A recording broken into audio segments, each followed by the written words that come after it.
कोलकाता के lake town इलाके में एक 3 साल के बच्चे के साथ बड़ी ही बेरहमी से पिटाई का मामला सामने आया है। इस बच्चे की पिटाई घर में पढ़ाने के लिए रखी गई महिला अध्यापिका ने ही की। हालांकि इस वाकये का वीडियो सीसीटीवी में कैद हो गया, जिसके बाद बच्चे के अभिभावकों ने पुलिस में शिकायत की। अध्यापिका अभी भी फरार बताई जा रही है और पुलिस उसकी तलाश कर रही है।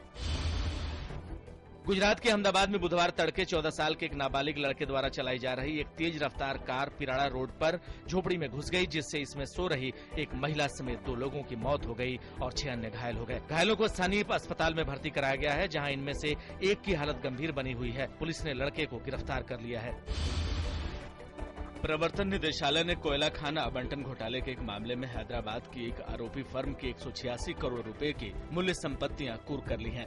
इस घोटाले में ये मनी लॉन्ड्रिंग रोधी कानून के तहत सबसे बड़ी कार्रवाई है। Navbharat power projects private limited नाम की इस फर्म के खिलाफ केंद्रीय जांच ब्यूरो सीबीआई पहले ही आरोप पत्र दाखिल कर चुका है। सीबीआई ने आरोप लगाया है कि इस कंपनी ने 2006 से 2009 के दौरान कोयला खान पाने के लिए अपने आवेदन के समर्थन में जालसाजी भरे दावे किए और गलत तथ्य प्रस्तुत किए थे।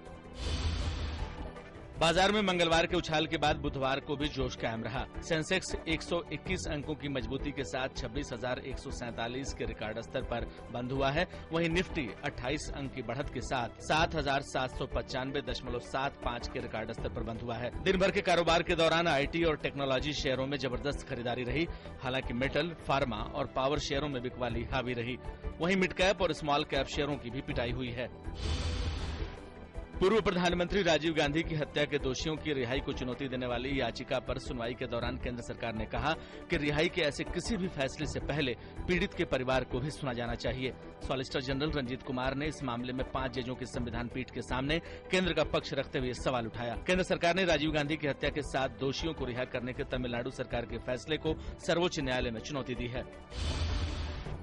सुप्रीम कोर्ट में लगने वाली कोर्ट फीस महंगी हो गई है। सुप्रीम कोर्ट रूल्स 2013 को राष्ट्रपति की मंजूरी मिल चुकी है। अब 19 अगस्त 2014 से मुकदमा दायर करने के लिए 500 रूपए फीस लगेगी, जो पहले 50 रूपए हुआ करती थी। इसके अलावा शपथ पत्रों में पहले लगने वाली 2 रूपए की फीस को भी बढ़ाकर 20 रूपए कर दिया गया है। इसके अलावा चुनाव याचिकाओं की सुनवाई से पहले जमा कराई जाने वाली धरोहर राशि को भी 20,000 से बढ़ाकर 50,000 रूपए कर दिया गया है। असम के ग्वालपाड़ा जिले में कृष्णाई थाने के सामने संदिग्ध उग्रवादियों द्वारा किए गए बम विस्फोट में एक व्यक्ति की मौत हो गई और 3 अन्य घायल हो गए। पुलिस अधिकारियों के मुताबिक विस्फोट सुबह करीब 8:10 पर हुआ।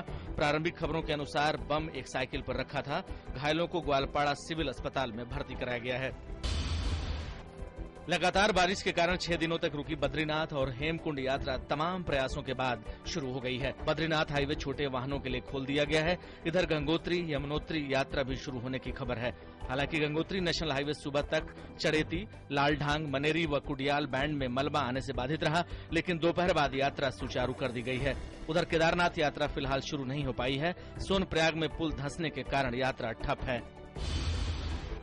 पहाड़ी राज्यों में हो रही लगातार बारिश के कारण उत्तर प्रदेश के कई इलाकों में भी बाढ़ जैसे हालात पैदा हो गए हैं। हालांकि पानी कम होने से मुरादाबाद में रामगंगा का जलस्तर घट रहा है। मुरादाबाद में रामगंगा का स्तर बुधवार को 72 सेंटीमीटर घट गया, लेकिन खराब मौसम से जलस्तर फिर से बढ़ने की आशंका है और फिलहाल अलर्ट जारी है। जम्मू कश्मीर के अखनूर सेक्टर में कल नियंत्रण रेखा के पास घुसपैठ कर रहे आतंकवादियों के साथ मुठभेड़ में शहीद हुए सेना के जवान मोंग चोन को जम्मू में सैनिक सम्मान दिया गया। फायरिंग में अखनूर तहसील के पल्लनवाला सेक्टर में चकला अग्रिम चौकी के पास थल सेना के गश्ती दल के 2 जवानों पर गोलियां चलाई गई थी। इस फायरिंग में नगर रेजिमेंट के जवान नाइक मोंगचोन शहीद हो गए। महान स्वतंत्रता सेनानी और समाज सुधारक बाल गंगाधर तिलक की जयंती के मौके पर संसद के केंद्रीय सभागार में उन्हें श्रद्धांजलि दी गई। लोकसभा स्पीकर सुमित्रा महाजन, प्रधानमंत्री नरेंद्र मोदी, बीजेपी के वरिष्ठ नेता लालकृष्ण आडवाणी, विदेश मंत्री सुषमा स्वराज, संसदीय कार्य मंत्री वेंकैया नायडू और सूचना प्रसारण मंत्री प्रकाश जावड़ेकर समेत विभिन्न गणमान्य लोगों ने बाल गंगाधर तिलक की प्रतिमा पर श्रद्धा सुमन अर्पित किए। प्रधानमंत्री नरेंद्र मोदी ने बुधवार को ब्रेल लिपि में सरदार वल्लभ भाई पटेल की जीवनी का विमोचन किया। दृष्टिबाधित लोगों की सुविधा के लिए डॉक्टर ए साई बाबा गौड़ ने इसे तैयार किया है। वे दृष्टिबाधित लोगों के लिए हैदराबाद में एक स्कूल भी चलाते हैं।